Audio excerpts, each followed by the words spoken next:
안녕하세요. 딜러말입니다. 오늘 어린이날입니다. 우리 서울 외환시장은 지금 휴장인데요.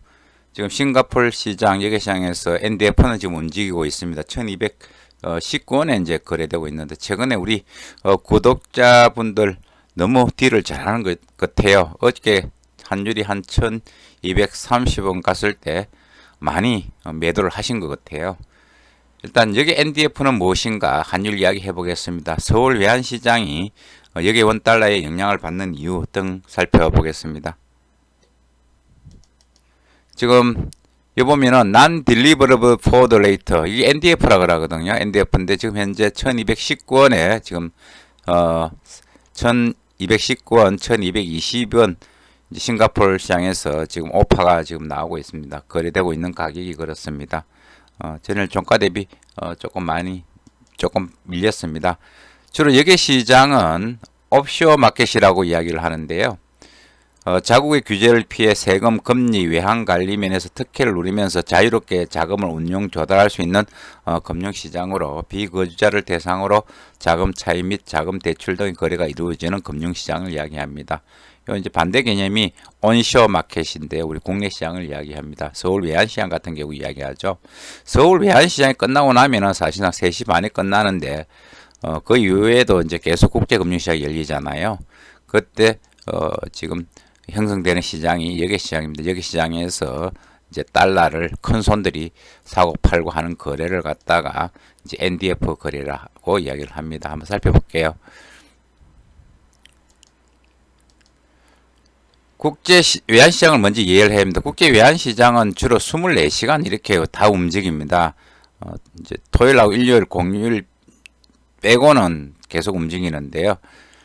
시드니부터 시작해가지고 도쿄 시장이 이제 우리 서울 외환시장 9시부터 3시 반까지 이제 끝나죠. 3시 반이 끝나면은, 그 다음에 이제 싱가포르 시장이 계속 이어집니다. 싱가포르 시장이 이어지면서 이제 유럽 시장, 런던 시장에 갔다가 런던 시장에서 다시 이제 뉴욕 시장 연결되고 난 다음에 다시 이제 우리 서울 외환시장으로 이렇게 이제 회전하는 그런 시장입니다.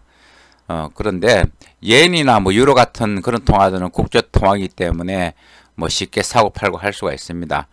그런데 원달러나 뭐 중국 위안화, 그 다음에 대만 달러 같은 그런 통화들, 필리핀 페소 같은 통화들은 국제 통화가 그렇게 많이 지금 활성화 안 돼 있기 때문에 여기 시장에서 많이 이제 형성이 되는데요. 이제 우리 동경시장, 서울 외환시장 끝나고 나면 3시 반이 끝나고 나면은 이제 싱가포르, 홍콩시장 조금 연장됐다가 다시 런던, 유럽시장에서 갔다가 뉴욕 갔다가 호주 갔다가 지금 국제 외환시장 그렇습니다. 근데 우리가 주로 여기에서 이제 NDF가 많이 거래되는 시장이 싱가포르 시장, 런던 시장, 뉴욕 시장. 여기서 이제 원달러는 많이 거래됩니다. 그리고 중국 NDF 같은 경우, 중국 위안화 같은 경우는 홍콩 시장에서 거래가 많이 되고요. 뉴욕이나 이런 시장에서 이제 거래되죠. 주로 여기에서 거래할 때 주로 선물한 가격을 기초로 하거든요. 선물한 가격은 외환 거래에서 거래 쌍방이 미래의 특정 외화의 가격을 현재 시점에서 미리 예약하고 이 계획을 약속한 미래 시점에 이행하는 금융거래 일종, 흔히 이제 선물한 거래라고 하면 이를 줄여서 이제 선물한이라고 부릅니다. 스왑 포인트는 이자율 차거든. 이자율 차를 갖다 해서 이자율이 높은 통화에게 이제 프리미엄을 지급하는 그런 어떤 형태거든요. 주로 이제 1개월짜리 NDF 시장에서 주로 1개월짜리가 많이 거래되고, NDF는 Non-Deliverable Forward 해가지고 원금 이동이 없습니다. 그 차익만 주고받고 하는데요. 그 실제 거래를 제가 많이 싱가포르에서 95년도 제가 이제 싱가포르에 근무할 때 많이 했거든요. 그래서 우리 한국 재무부에서 싱가포르 시장에 이제 왔었어요. 와가지고 이제 NDF에 대해서 저는 그 당시 이제 시티뱅크하고 거래를 많이 했는데 그 거래 흐름을 갖다가 알아보고 가고 이렇게 했습니다. 거래는 간단합니다. 뭐 별거 없어요. NDF 거래 내용 보면은 주로 이제 매입자하고 매도자가 우리 서울 외환시장 주로 이제 끝나고 나면은 이제 형성이 되는데요. 국제 외환시장 계속 움직이잖아요. 만약에 자기가 뭐 한 1억 불 들고 있는데 그 우리 서울 외환시장이 끝나고 나서 어떤 일이 벌어질지 모르잖아요. 그리고 가격은 계속 변동이 있을 수 있습니다. 주식도 뭐 움직이고 여러 가지 유가도 움직이고 그런 요인에 따라서 이제 자기가 들고 있는 어떤 원달러 가치가 변하잖아요. 그래서 불안하면 이걸 이제 팔아야 돼요.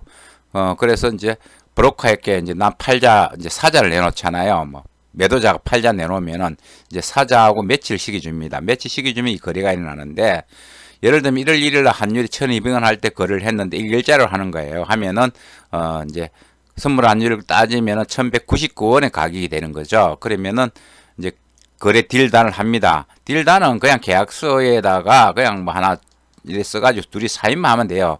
며칠 며칠자 거래 환율 뭐 차액 뭐 이렇게 이 식으로 통화별 이런 식으로 계약을 그냥 종이 한 장입니다. 거래 계약서는 이렇게 이제 사인을 하고 난 다음에 이제 거래가 되죠. 이제 한 달 뒤에 1월 29일 환율 1,209원이라고 하면은 1,199원에서 10원 올랐잖아요. 올랐으면은 매입자가 위너잖아요. 이겼잖아요. 그러면 이 사람 매도자가 요 차익만 그러니까 100만 불에 대한 차익만 10원 그럼 1,000만을 갖다가 달러로 환산해 가지고 그냥 지급만 하는 거예요. 원금 이동은 없습니다. 원금 이동 없이고 차익만 주는 거예요. 따라서 난 딜리버리 포워드라고 이렇게 이야기를 합니다. 그리고 이제 두 당사자 간의 큰 손들이 이제 주로 신용 크레딧 라인이라 그러거든요. 신용이 있어야 돼요. 신용이. 그러니까 저희들이랑 무조건 이 거래를 할 수가 없습니다. 저희들하고 거래했다가 만약에 이 환율이 크게 변동했을 때 이걸 갖다가 지급을 안 하면 어떻게 할 거예요, 그죠? 예, 그런 문제가 있기 때문에 신용이 있어야 됩니다. 따라서 이제 파생상품 거래라고 할 수 있는데요.